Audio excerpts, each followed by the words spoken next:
To my son, Caleb, if life ever corners you, remember this. Even when blood spills and fear claws at your chest, there's still a way through. I've learned that truth in the most violent way a man can. My world changed the day I locked eyes with a lynx in the Carolina woods. You won't believe how this story ends. It's a twist that might crack even the hardest hearts. And I swear not a day goes by that I don't feel the weight of what I lost and what I found. The morning was heavy with heat, the kind that clings to your shirt and beads sweat along your brow before the sun has properly climbed. I'd woken early to check fences and keep the deer from chewing through my crops, thinking it'd be just another routine July day on my land outside Asheville.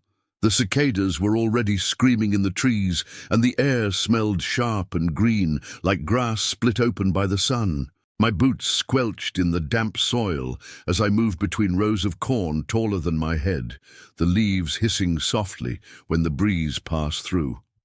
My mind wandered toward lunch, and toward the list of chores that never seems to end for a farmer trying to keep his patch of land alive. A thin haze hung over the fields, muting the colors, and for a second I felt something I couldn't name, like the earth itself was holding its breath. That was when I noticed the silence, where the cicadas should have been roaring, as though some invisible presence had walked into the clearing. I paused, scanning the edge of the woods, half expecting to see a deer or maybe a black bear slinking away.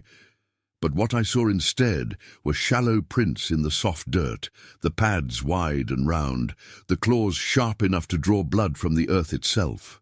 And somewhere beyond the tree line, I caught the glint of golden eyes, watching me as if measuring the length of my bones. I tried to convince myself it was just a bobcat, something small, nervous, that would melt back into the brush if I shouted loud enough. But the prints were too big, too deliberate, pressed deep into the wet ground like the creature was stalking rather than passing through. The silence hung around me like a shroud, the rustle of leaves in the breeze sounding too precise, too careful, as if every twig knew to keep quiet. My pulse drummed in my ears, and I suddenly felt exposed, standing there with nothing but a coil of wire and a pair of pliers in my hands. I kept staring into the gloom of the trees, but the golden eyes were gone, replaced by shifting shadows that seemed to breathe in and out. My dog Rusty, a wiry old hound who normally barked at every rustle, stood stiff at my side, ears pinned back, tail low between his legs. His body was trembling so hard I could feel it through the leash, his nose twitching as though trying to sort truth from scent. I knelt and whispered to him, but he refused to look me in the eye, instead staring into the trees as if he knew something I didn't. A breeze carried a smell sharp as copper, the scent of raw animal and damp fur that made my stomach turn. I swallowed hard, the sweat cooling against my spine as a chill crept over me. Something was out there, and for the first time all summer, I felt afraid to be alone in my own fields. I forced myself back to work, telling myself there was nothing lurking but my own imagination stirred up by heat and shadows. I checked another length of fence, hammering in a few staples, trying to drown my thoughts in the rhythm of my hands. Rusty stayed pressed to my leg, his paws hesitant, eyes flicking from me to the woods and back again. The sun climbed higher, blinding white where it burned through the haze, but the sense of being watched didn't fade. Every few minutes, I'd glance over my shoulder, sure I'd see those eyes again, or the curve of a spotted ear poking from the brush. Birds perched high in the trees, frozen, quiet, feathers fluffed as though bracing for something they felt coming. A single leaf drifted down, spinning slowly through the humid air, and I found myself tracking it like prey. The sounds of the farm, the buzzing of insects, the creak of wood in the heat, all seemed to grow distant, muffled, as if I were underwater. I wiped sweat from my brow and tried to laugh off the fear, but it stuck to me like spider silk. I was used to dealing with nature's rough side, snakes, wasps, even the odd bear, but this felt different. It felt personal, like I'd been chosen for something I didn't want. When I finally decided to head back toward the barn, The weight in my chest only grew heavier, each step pulling me deeper into some invisible snare. Rusty strained against the leash, wanting to go the other way, but I tugged him along, my boots crunching over the gravel path. Halfway there, I stopped dead as a low, guttural growl rolled out from the tree line, so soft I almost believed I'd imagined it. The sound wasn't loud, but it vibrated through the ground into the soles of my feet, like a warning whispered in a language older than words. My skin prickled, and I gripped the wire cutters so tight my knuckles turned white. For a moment, the woods seemed to ripple as though some massive shape was moving just out of sight, the leaves shivering despite the still air. Rusty let out a whimper. His tail tucked so far, he looked like he'd folded himself in half. I stood frozen, afraid to blink, afraid to breathe, certain that if I moved, whatever was hiding would explode from the shadows. The growl came again, closer now, edged with a sharpness that tasted like blood. My eyes darted from tree to tree, searching for movement, for color, for anything that might tell me where the threat lay. And that's when I saw it, the lynx, stepping out into the sun, eyes locked on mine, shoulders rolling with silent, lethal purpose. For a moment, time seemed to break into fragments.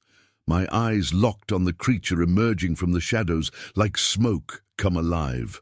The lynx stood low to the ground, muscles rippling beneath its dappled coat, each movement silent as breath. Its ears were tipped with black tufts, flicking forward and back as if testing the tension in the air.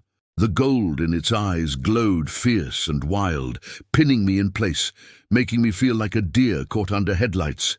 Rusty barked once, a single sharp yelp, then cowered behind my legs, pressing his body against me so hard it nearly knocked me off balance. My brain screamed to run, but my legs refused, rooted to the dirt as I tried to understand how this animal had come so close without me hearing it. Its whiskers flared forward, catching specks of dust floating between us, and its breath came in short, controlled huffs, like a predator rehearsing its strike. A strange calm swept over me, so deep it almost felt like peace, as though my mind had accepted the possibility of dying right there in the cornfield. The lynx crept closer, paws soft as silk, never breaking eye contact, and I felt the world narrowing to just me and that animal. Somewhere distant, a crow screamed, its cry slicing through the silence like a blade. And then the lynx lunged, exploding forward in a blur of muscle and claws, faster than I ever imagined anything alive could move. Its body slammed into my chest, knocking me backward onto the gravel, and a white burst of pain tore through my ribs as I hit the ground. The creature was heavier than it looked, its weight driving the breath out of me as its claws raked down my left arm in a fiery line. I screamed, the sound raw and ugly in my own ears, as I struggled to shove it away, feeling hot blood soak my shirt almost instantly. Its fur smelled of musk and wet leaves, and its snarls were so deep they rattled my teeth, each growl a reminder that this was no mere house cat gone feral. Rusty lunged at the lynx, snapping his jaws, trying to grab hold of its neck, but the animal twisted like liquid, slashing at him with one powerful swipe. Rusty yelped and staggered back, blood spraying from a gash above his eye, his cries shredding my heart more than the pain in my arm. The lynx's fangs flashed inches from my face, its breath hot and sour, its whiskers quivering as though tasting my terror. I could hear the flap of bird wings overhead and the trembling rustle of corn leaves as I thrashed beneath the cat's weight. It struck at my shoulder again, claws hooking through the fabric of my shirt and ripping down to the skin. My vision blurred as panic surged, flooding me with a dizzying heat that nearly swallowed my consciousness whole. I grabbed a fistful of gravel and flung it into the lynx's eyes, desperation clawing through my fog of shock and pain. The stones hit its face, and the animal recoiled just enough for me to wrench my body sideways and roll onto my stomach. But before I could crawl away, the lynx pounced again, landing on my back with a solid, punishing thud that drove my face into the dirt.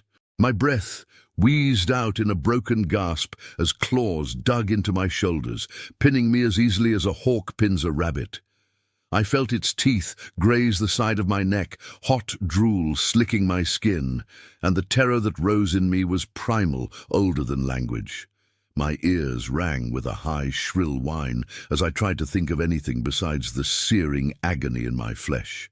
Rusty barked and lunged once more, biting at the lynx's hind leg, and this time his teeth found purchase. The lynx shrieked, a wild, alien sound, and twisted violently, raking Rusty across the muzzle but momentarily losing its grip on me. I seized the chance to scramble forward, blood streaming from my arm and chest, my heartbeat thundering like a war drum in my skull.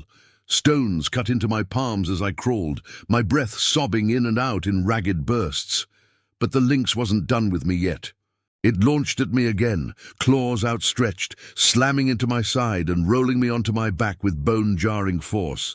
This time its teeth sank into the meat of my forearm, and I felt skin tear, a sharp, wet rip that almost made me vomit. Stars burst across my vision as pain shot through my entire body, so intense I couldn't even scream. Rusty was barking himself hoarse, lunging and snapping, but the lynx seemed possessed, utterly focused on shredding me piece by piece. I could smell my own blood, metallic and hot, mixing with the earthy musk of the animal crouched over me. My mind flashed to Caleb's face, his small hand gripping mine the day he helped me plant seeds in the North Field, and something inside me roared back to life. With my free hand, I punched the lynx square in the snout, over and over, feeling cartilage crack beneath my knuckles. It hissed and jerked back, eyes blazing, but still didn't flee. I thought I'd die right there, torn apart under the screaming sun. But somehow I staggered to my knees, gasping, blood pouring down my arm like water from a split pipe.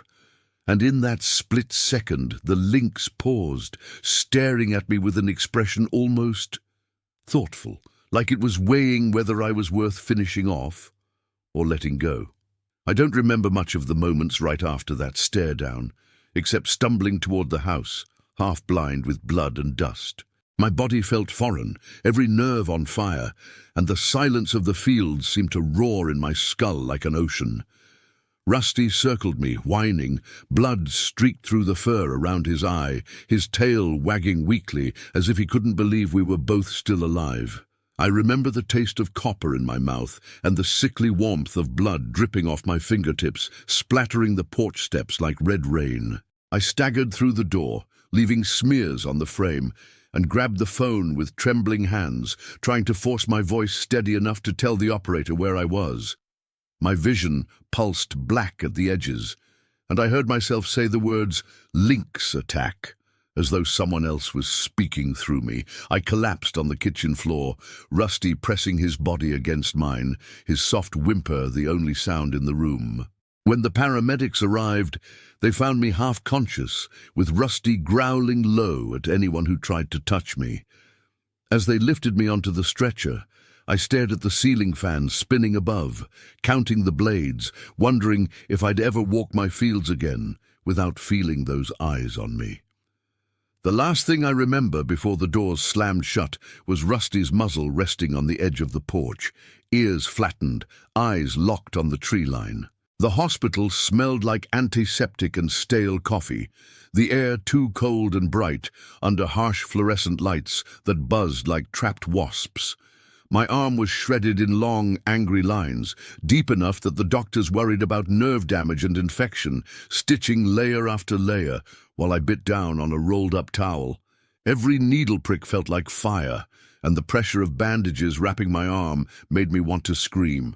Nurses moved around me, speaking in gentle voices, but I could see the unease in their eyes when I told them how big the lynx was, how deliberate its attack had been.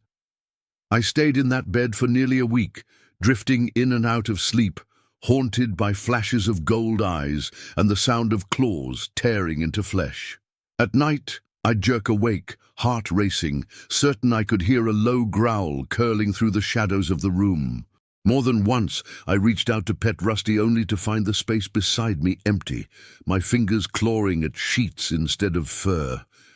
When visitors came, I forced smiles and told jokes about mountain cats trying to make me their lunch. But inside, I felt hollow, like a part of me had been left out there in the dirt. I kept replaying the attack, frame by frame, searching for some clue as to why it happened, why it let me live. And every time I closed my eyes, I smelled that wild musk, felt hot breath against my neck, and waited for the teeth to come again. Once home, I tried to slip back into my old routines, but everything felt changed, sharp edges hiding in the most ordinary places. The sight of sunlight filtering through leaves made my chest tighten with the memory of golden eyes peering at me through green shadows. Rusty limped for weeks, favoring the leg the lynx had slashed open, and sometimes he'd freeze mid-step, head cocked as though hearing something only he could detect. I stopped going into the cornfields alone, and every breeze rustling the stalks made my skin crawl, as though claws might burst from the foliage at any second. My nights were shredded with nightmares, where I was back on the ground, pinned by an impossible weight, my screams swallowed by rustling leaves. I found myself staring at my scars, the pink, raised ridges that curled across my arm and shoulder, like a roadmap of the worst day of my life. I started locking every door, even in daylight, and I jumped at the smallest sounds, a squirrel in the rafters, the snap of a twig in the yard. People said, at least it wasn't a bear, but they didn't understand how small you can feel under the weight of even a 50-pound animal determined to kill you. Sometimes I caught Rusty sniffing the air, his fur bristling, and I'd wonder if the lynx was still out there, waiting, remembering me as unfinished business. And though I wanted to believe I was safe, I couldn't shake the feeling that I was still being watched. I'd sit on the porch at dusk, staring at the tree line, wrestling with questions I couldn't answer. Why did the lynx let me go? Was it hunger that drove it, or something else?